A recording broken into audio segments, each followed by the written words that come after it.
Hello everyone, welcome to sleeping classes. Guys hopefully आप अपने घर में सब अच्छे होंगे। तो गाइस अच्छे रहिए, ध्यान रखिए अपना। एंड गाइस आज हम डिस्कस करेंगे घटना चक्र सीरीज में हिस्ट्री से रिलेटेड क्वेश्चंस। तो चलिए सेशन को स्टार्ट करते हैं। क्वेश्चन फर्स्ट है, arrange the following in correct chronological order. अब देखिए तीन स्टेटमेंट हमारे पास गिवन है। फर्स्ट स्टेटमेंट है invasion of Alexander of Macedonia. Second statement है accession of Chandragupta Maurya. And third statement है एक्सेशन ऑफ नंद डायनेस्टी। बहुत ही इजी क्वेश्चन है। 5 सेकंड का टाइमर ऑन कीजिए और इस क्वेश्चन को पहले खुद से अटेम्प्ट कीजिए। होपफुली अभी तक आपने इस क्वेश्चन का सही आंसर मार्क कर लिया होगा। तो देखिए यहाँ पर थर्ड स्टेटमेंट सबसे पहले आएगी, accession of Nanda dynasty. Then Alexander का इन्वेजन हुआ था और उसके बाद एक्सेशन ऑफ चंद्रगुप्त मौर्य। तो ऑप्शन डी यहाँ पर बिल्कुल सही हो जाएगा। एक बार इस क्वेश्चन को हम डिटेल में समझ लेते हैं। तो देखिए हमारा प्यारा भारत 600 बीसी में 16 महाजनपदास में डिवाइड हुआ था। महाजनपदास बोले तो स्टेट, और सबसे इंपॉर्टेंट स्टेट होता था मगध। अब मगध में सबसे पहले कौन सी डायनेस्टी ने रूल करना स्टार्ट किया था? हरेंका डायनेस्टी। हरेंका डायनेस्टी के बाद Shishunaga dynasty and then Nanda dynasty. और नंद डायनेस्टी के फाउंडर कौन थे? महापद्मानंद। मैं यहाँ लिख देता हूँ, महापद्मानंद। नंद डायनेस्टी के दो ही रूलर थे, एक तो महापद्मानंद और एक थे धनानंद। अब देखिए यहाँ पर नन डायनेस्टी एस्टेब्लिश कब हुई थी? 345 बीसी में। और महापद्मनंद के समय में ही अलेक्जेंडर का इन्वेजन हुआ था 335 बीसी में। और 335 बीसी में जैसी अलेक्जेंडर का इन्वेजन हुआ था, तो उस समय तक्षशिला के अध्यापक थे या फिर डीन थे चाणक्य। और चाणक्य ने यहाँ पर महापद्मनंद को कहा कि हमारे इंडिया में किसी फॉरेन ने इन्वेड कर दिया अलेक्जेंडर ने, तो आप इसको रोको।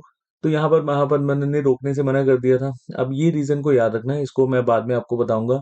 अभी के लिए देखिए 335 बीसी में जो इंडिया का नॉर्थन वेस्टर्न वाला रीजन है, जो उस समय का अफगानिस्तान और पाकिस्तान वाला रीजन था, जहां पर अलेक्जेंडर ने इन्वेड किया, धीरे धीरे बहुत सारे एरियाज जीत लिए। और 326 में एक इंपॉर्टेंट बैटल आपने यहाँ पर याद रखनी है, बैटल ऑफ हाइडसपस। यहाँ पर मैं लिख देता हूँ हाइडसपस, या फिर इसको झेलम की बैटल भी कहते हैं, क्योंकि झेलम नदी के किनारे लड़ी गई थी। अब ग्रीक लोग झेलम को हाइडसपस बोलते थे, इसलिए इसको बैटल ऑफ हाइडसपस हम लोग कहते हैं। और ये बैटल किस किस के बीच में हुई थी? सिकंदर वर्सेस पोरस के राजा। और सिकंदर बेसिकली हम अलेक्जेंडर को ही बोलते हैं। और ये बैटल कौन जीता था? सिकंदर ही जीता था। लेकिन अब ये बैटल जीतने के बाद सिकंदर के सामने सबसे बड़ी रेजिस्टेंस थी मगध के राजा। मगध के राजा कौन थे? 326 बीसी में महापद्मानंद ने अपने एल्डर सन को राजा घोषित कर दिया था। तो यहाँ पर धनानंद रूल कर रहे थे 326 बीसी में। अब देखिए यहाँ पर धनानंद के पास बहुत स्ट्रॉन्ग आर्मी थी। अब अलेक्जेंडर को लग रहा था कि हम नंद डायनेस्टी को तो नहीं हरा पाएंगे। एक तो ये रीजन था अलेक्जेंडर का ब्यास रिवर से वापस आने का।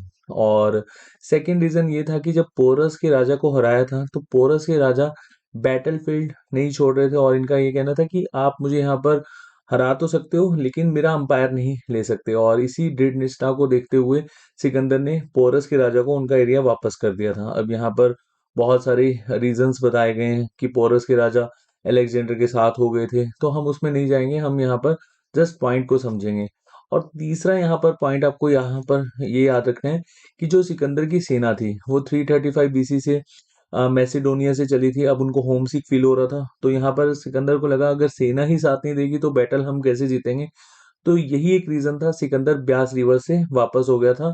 और 323 बीसी में बेबीलोन एरिया के आसपास जाकर इनकी डेथ हो गई थी। अब देखिए धनानंद को हम अच्छे से समझ लेते हैं। धनानंद एंड चंद्रगुप्त मौर्य के बीच में जो 323 बीसी में बैटल हुई थी, अब इसके पीछे का क्या रीजन था? अब जैसे मैंने आपको बताया था कि चाणक्य की हेल्प करने से मना कर दिया था महापद्मानंद ने। तो चाणक्य ने अपने एक स्टूडेंट को, जिसका नाम था चंद्रगुप्त मौर्य, 327 बीसी में मगध रीजन में एंटर करवा दिया। और जितने भी नंद डायनेस्टी के खिलाफ थे, नोबल्स जो भी लोग इनके खिलाफ थे, उनको अपनी तरफ किया, एक विशाल सेना तैयार करी और 323 बीसी में अटैक कर दिया। और यहाँ पर चंद्रगुप्त मौर्य ने नंद डायनेस्टी को कंप्लीटली एक तरह से खत्म ही कर दिया था, हरा दिया था। और देन यहाँ पर चंद्रगुप्त मौर्य ने मौर्य डायनेस्टी की शुरुआत करी थी। और मौर्य डायनेस्टी की शुरुआत कब हुई थी? 322 बीसी में। और ये बैटल लड़ी गई थी 323 बीसी में। तो होपफुली आपको क्वेश्चन क्लियर हो गया होगा। बाकी हमने काफी डिटेल में तीन वीडियोस में कवर किए। तो कंसेप्ट ऑफ हिस्ट्री की प्लेलिस्ट में आपको तीनों सेशंस मिल जाएंगे। वहाँ पर आप देख सकते हैं, वहाँ पर हमने अशोका के एडिक्ट्स को भी काफ़ी डिटेल में समझा है, और आपको पता ही है अशोका के एडिक्ट से हमेशा क्वेश्चन पूछे जाते हैं। तो चलिए अब हम नेक्स्ट क्वेश्चन देख लेते हैं। तो ये देखिए, अलेक्जेंडर ने इतना एरिया जीत लिया था अपने टेन्योर में। नेक्स्ट क्वेश्चन है, which of the following organisations are correctly match with their leaders. अब देखिए, कांग्रेस एस्टेब्लिश जब हुई थी 1885 से, उससे पहले अलग अलग रीजन्स में ऑर्गेनाइजेशन एस्टेब्लिश हो चुकी थी। तो हमने यहाँ पर ये देखना है कि कौन से पर्सन के द्वारा कौन सी ऑर्गेनाइजेशन को एस्टेब्लिश किया गया था, मतलब यहाँ पर करेक्ट कौन सी स्टेटमेंट है। तो फर्स्ट है द ईस्ट इंडिया एसोसिएशन, क्या इसको दादा भाई नौरोजी ने एस्टेब्लिश किया था। सेकंड है द इंडियन लीग, क्या इसको शिशिर कुमार घोष ने एस्टेब्लिश किया था। थर्ड है the Indian association of Calcutta, क्या इसको सुरेंद्र नाथ बैनर्जी एंड नंद मोहन बोस ने एस्टेब्लिश किया था। काफी अच्छा क्वेश्चन है, होपफुली अभी तक आपने इस क्वेश्चन का सही आंसर मार्क कर लिया होगा। तो यहाँ पर ऑप्शन डी बिल्कुल सही हो जाएगा, तीनों ही स्टेटमेंट हमारी सही है। ईस्ट इंडिया एसोसिएशन को एस्टेब्लिश किया था दादा भाई नौरोजी ने 1866 में लंदन में। ये आपने यहाँ पर ये भी याद रखना है कि कहाँ पर एस्टेब्लिश किया गया था। इंडियन लीग को एस्टेब्लिश किया गया था 1875 में शिशिर कुमार घोष ने। और यहाँ पर इंडियन एसोसिएशन ऑफ कलकत्ता को एस्टेब्लिश किया गया था सुरेंद्र नाथ बैनर्जी एंड आनंद मोहन बोस ने। मेन यहाँ पर पर्पस क्या था, create a strong public opinion on political question and unify करना इंडियन पीपल को, एक हम कॉमन पॉलिटिकल एजेंडा, एक पॉलिटिकल प्रोग्राम एस्टेब्लिश कर पाए। तो यहाँ पर आपको रीजन भी पता होना चाहिए। चलिए नेक्स्ट नेक्स्ट क्वेश्चन देख लेते हैं। We have evidence of which of the following crop from Harappa civilisation. अब देखिए, इंडस वैली सिविलाइजेशन से बहुत क्वेश्चन पूछे जाते हैं।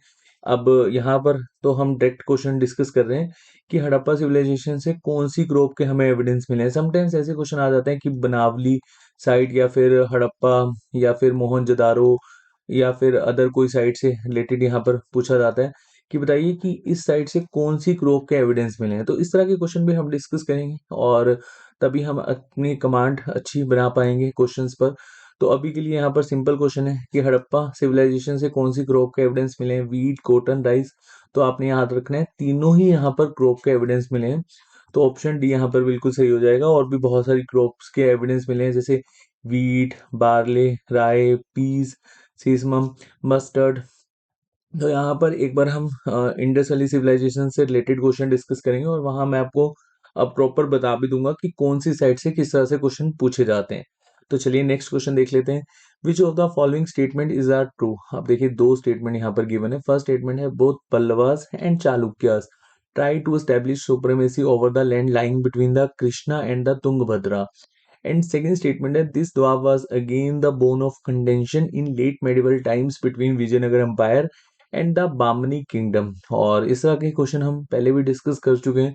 होपफुली ये क्वेश्चन आपके लिए इजी होगा, और अभी तक आपने अटेम्प्ट कर लिया होगा। तो देखिए, यहाँ पर भी हमारी दोनों ही स्टेटमेंट सही हो जाएंगी। जो कृष्णा रिवर और तुंगभद्रा रिवर के बीच वाला एरिया है, दोआब वाला जो रीजन है, ये हाई फर्टाइल लैंड था, और जो भी डायनेस्टी इस एरिया को कब्जा लेती थी उसके पास एक सरप्लस रहता था। और वो एक तरह से इस एरिया को हमेशा से, मतलब जो भी इस रीजन में रूल करती थी डायनेस्टी, वो इस रीजन को हमेशा से कब्जाना चाहती थी। और जो भी यहाँ पर पावरफुल रूलर होते थे, तो वो इस रीजन पर रूल करते थे। और ये हमने काफी डिटेल में कवर किए हैं तुलवा डायनेस्टी में। होपफुली वो सेशन आपने देखा होगा।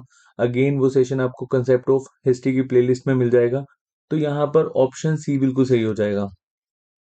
हाई फर्टाइल लैंड था, और इसी वजह से इस रीजन को, जो भी डायनेस्टी पावरफुल होती थी, वो इस रीजन को कब्जा लेती थी। चलिए next, Welby commission is famous in modern Indian history for which of the following reason. A है एजुकेशनल रिफॉर्म्स, बी है relation between British crown and Indian principal state, C है पुलिस रिफॉर्म्स, एंड डी है to inquiry into the drain theory. Again easy question. Welby commission क्यों basically establish करा गया था, to inquiry into the drain theory. अब यहाँ पर दादा भाई नौरोजी ने एक बुक लिखी थी, poverty and un British rule. और इस बुक में दादा भाई नौरोजी ने काफी क्रिटिसाइज किया था ब्रिटिशर्स को कि ब्रिटिशर्स हमारे इंडिया का जो वेल्थ है वो बहुत सारे फॉर्म में अपने इंग्लैंड में लेकर जा रहे हैं। ड्रेन थ्योरी आप यहाँ पर समझ ही सकते हैं इस पॉइंट से। तो उससे, चाहे वो सैलरीज के पॉइंट ऑफ व्यू से हमारा पैसा लेकर जा रहे हैं, चाहे सेविंग के पॉइंट ऑफ व्यू से लेकर जा रहे हैं, चाहे पेंशन के पॉइंट ऑफ व्यू से, चाहे जो ब्रिटिश ट्रूप इंडिया में है उनको पेमेंट्स दी जा रही हैं, ब्रिटिश कंपनी यहाँ पर भारी भरकम प्रॉफिट कमा रही है। और भी बहुत सारे रीजंस थे कि ब्रिटिशर्स हमारे इंडिया का वेल्थ ब्रिटेन में लेकर जा रहे थे। और दादा भाई नौरोजी काफी इंपॉर्टेंट पर्सनैलिटी हैं, और इन्होंने एक कमीशन तक यहाँ पर गठित करवा दिया था, वेल्बी कमीशन। तो ये क्वेश्चन याद रखना, वेल्बी कमीशन और इस तरह से रिलेटेड जितने भी कमीशंस होते हैं और किसके द्वारा स्टैब्लिश करे गए थे, क्वेश्चन पूछे जाते हैं। तो हम डिस्कस करते रहेंगे। अभी के लिए आज ये लास्ट क्वेश्चन था। होपफुली आपको सभी के सभी क्वेश्चन क्लियर हो गए होंगे।